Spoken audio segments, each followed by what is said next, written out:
Hello, it's Hugh Brewster here, and I want to talk to you today about my latest book, which is entitled Unsinkable Lucile. And its subtitle is How a Farm Girl Became the Queen of Fashion and Survived the Titanic. And it's a true story about a girl who grew up in Guelph, Ontario, about 160 years ago, named Lucy Sutherland.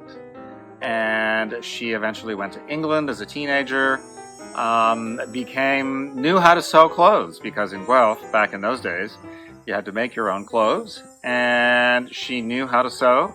She began sewing for friends, and eventually opened a fashion house that became very successful and very famous. She was a single mom, so she had to support herself.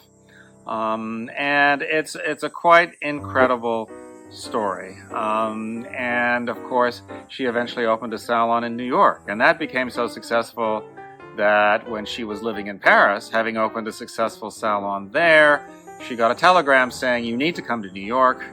We need to find a larger salon, and we have one for you to see." So, as she said in her memoir, I took the next available boat. The boat was the Titanic. How she survived the Titanic and the scandal afterwards, which really ruined her husband's life. They were both blamed for having escaped in a lifeboat that was less than half full when so many poor people died on the Titanic. It was very traumatic, but she survived that and went on to live in New York and become the most famous fashion designer in the world. So it's quite a remarkable story, a true story. I decided to do it with Laurie McGaw because she's an amazing illustrator and a good friend of mine, and we're both from Guelph. So there was a real connection with the story of Lucy, Lady Duff Gordon. She married an English aristocrat, which is how she became known as Lady Duff Gordon.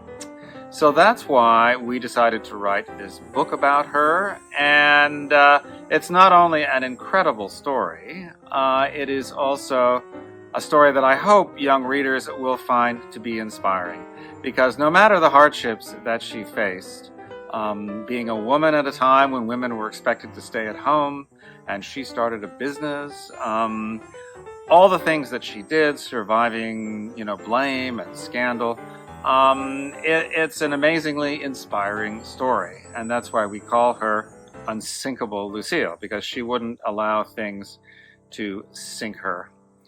So it's illustrated with wonderful pictures by Laurie, plus archival pictures from the period.